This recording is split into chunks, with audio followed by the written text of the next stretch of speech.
Hello Aries, Sun, Moon, Rising, and Venus signs. Kamusta kayo? Sana po'y nasa mabuti kayong kalagayan. Welcome back po sa Star Tarot. Kung bago kayo dito, welcome din kayo. Thank you sa inyong support. I truly appreciate it. God bless you all. Tingnan natin ang mga messages ni Aries. Una mensahe po ninyo ay peace, Aries. This is beautiful kasi maaaring ito yung gusto ninyong maranasan na, no? Maaaring ito yung minamanifest ninyo na magkaroon kayo ng inner peace. And most likely, no, ito yung makukuha ninyo sa ngayon. Most likely, ito na yung mararamdaman ninyo sa ngayon, which is really good. We have not for you. Ayan, Aries, siguro may mga bagay na hindi nag-come to fruition. Mga sitwasyon siguro na hindi nangyari, hindi dumating, mga ganap sa buhay na gusto ninyong dumating or mangyari sa buhay ninyo pero hindi nangyari, no? Kaya simply because it's not for you. Yun ang mensahe para sa inyo dito. Lahat naman ng bagay, di ba, may rason. Lahat ng bagay nangyayari according to the divine order and timing. If something didn't happen na ina-expect ninyo or didn't come to fruition, it's simply because it's not for you. Okay? Posibleng not for you at all or not for you right at this moment. So, posibleng ganun ang sitwasyon dyan. Diba? Sometimes off timing lang. No? So, what else? We have exchanging gifts. So, this is a generosity energy. No? At ang generosity energy is mayroong dalawang sides. Sometimes, tayo yung nagbibigay, tayo yung benefactor, tayo yung tumutulong. Sometimes, tayo yung nagre-receive, tayo yung binibigyan, yung gano'n, ano? Aries, kaya posibleng you are on both, you will be on both ends of the generosity energy. Posibleng meron sa inyong tutulong, posibleng meron sa inyong magbibigay, mag-a-assist sa ngayon, and at the same time, you are also going to give someone something, or kayo din yung tutulong din sa iba at the same time, sa ibang pagkakataon naman, or sa ibang mga bagay naman, sa ibang area naman ng buhay, no? Yung ganon. So, good luck to that. We have higher power. Ayan. So, binibigyan kayo ngayon ng divine guidance, Aries. Kung ano man ang mga kaganapan sa buhay ninyo sa ngayon, mayroong gabay na pinapadala sa inyo ang divine universe. So, it is extremely important for you to listen to the downloads kasi mayroong free-flowing of information na papasok sa inyo sa ngayon, and that is gabay para sa inyo. Pakinggan ninyo kung ano yung mga intuitive messages na nare-receive ninyo dahil yan ang mga guidance, no, na maaaring hinihingi ninyo, pinagdadasal ninyo, or binibigay sa inyo ng universe. We have fork in the road, kaya siguro meron kayong mga guidance, divine guidance na parating. It's because maybe you are in the middle of making a decision and you can't make a decision yet, no, Aries. Maaaring meron kayong indecision sa ngayon dahil siguro nalilito na kayo, marami siguro kayong information na hawak, marami siguro kayong detalye na hawak, and hindi ninyo ma-figure out, no, kung ano yung gagawin niyo sa ngayon. Kaya tinutulungan kayo ng universe by sending you divine guidance, by sending you downloads, inspiration na makakatulong sa iyo para kayo ay magkaroon ng kalinawan sa isipan at magkaroon kayo ng clear direction so you could make a decision. We have no place like home. Ayan, ang iba sa inyo dito, ito siguro ang nararamdaman.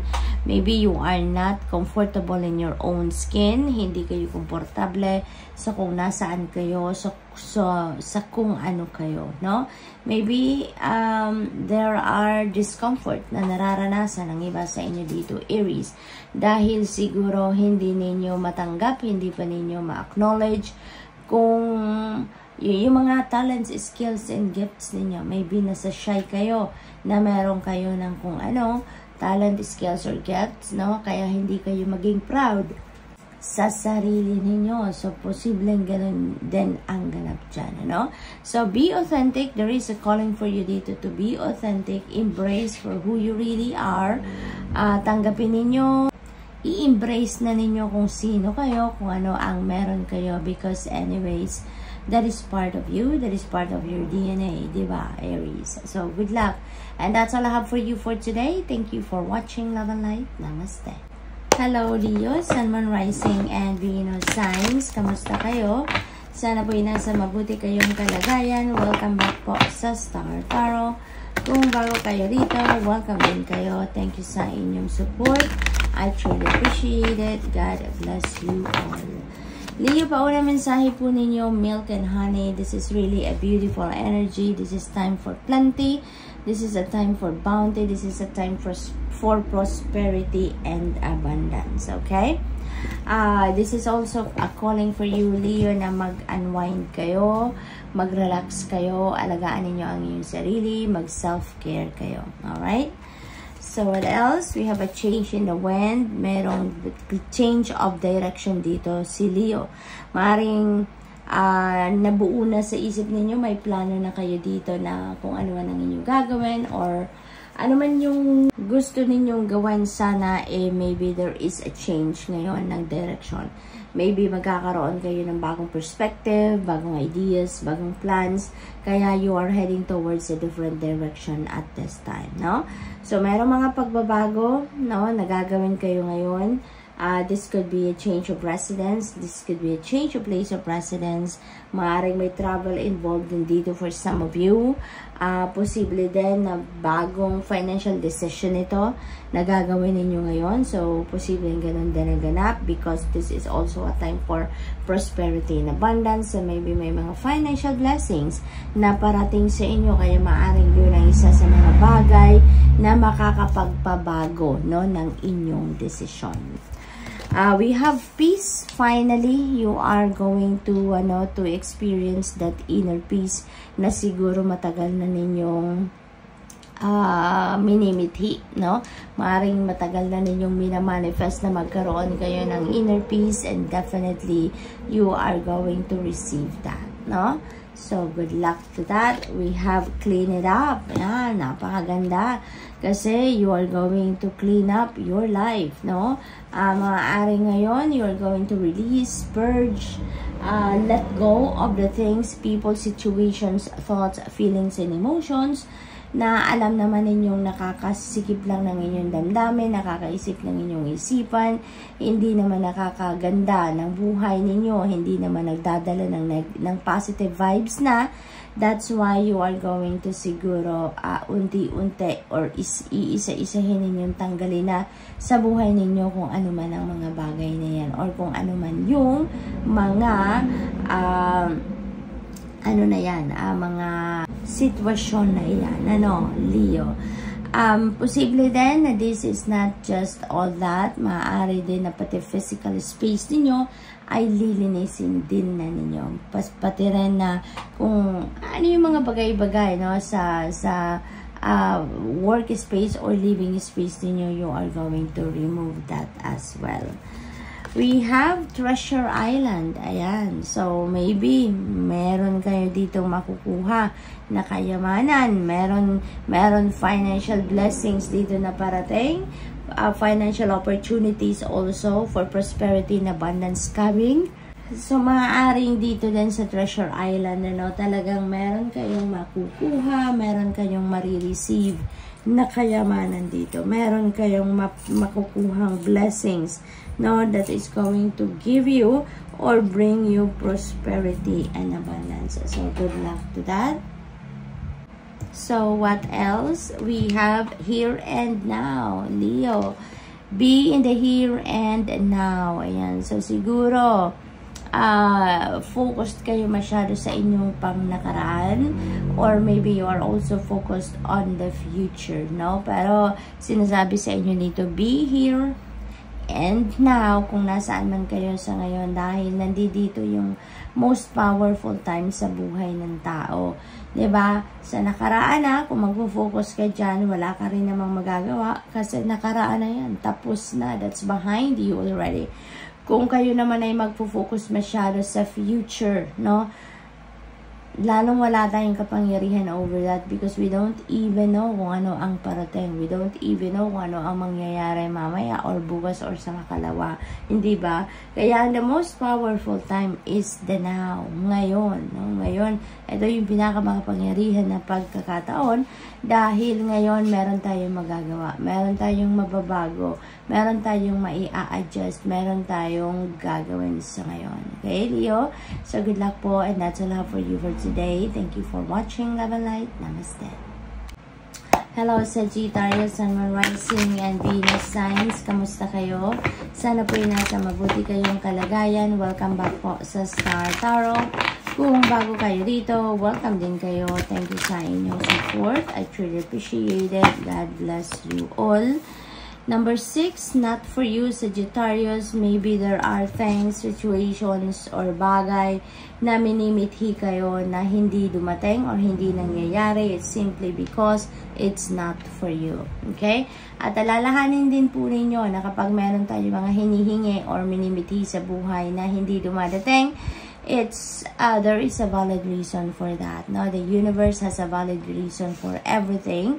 Kasi in the first place, everything happens for a reason. Everything happens in divine order and timing. So posibleng hindi pa yan para sa iyo sa ngayon. That's not meant for you sa ngayon, or maybe hindi yan talaga meant for you at all. It's not part of the divine plan, or maybe the universe is still brewing, no? Something para sa iyo dyan, no? Maaring ganon ang ganap. Maaring yan ay still in the works, no? By the divine universe. Or sometimes, then, no, may mga pangyayaring hindi sa atin binibigay, dinideny sa atin ng universe simply because to protect us, diba? Iniiwasan ng universe na mapunta tayo sa hindi magandang sitwasyon or mapasok tayo sa sitwasyon na hindi naman para sa atin, alright? So, what else? We have all that glitters ay hindi naman gold, no? Hindi lahat na makinang ay gold, hindi lahat na makinang ay diamond, yung ganon. Kaya, you really need to dig deeper into something, no? Kay tao yan, kay opportunity niyan, you really have to dig deep.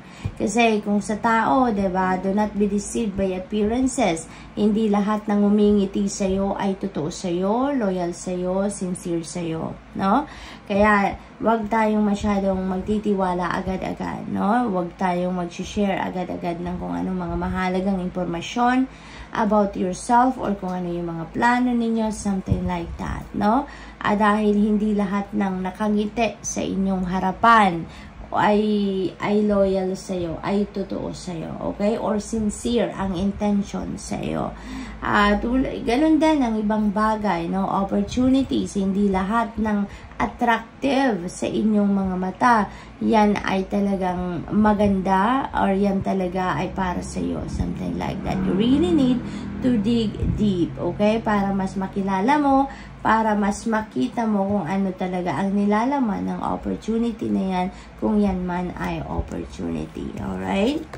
We have truth be told. This is authenticity, honesty. No? Maaaring ang iba sa inyo dito is going to, to embrace your authenticity na. Magpapakatotoo na kayo.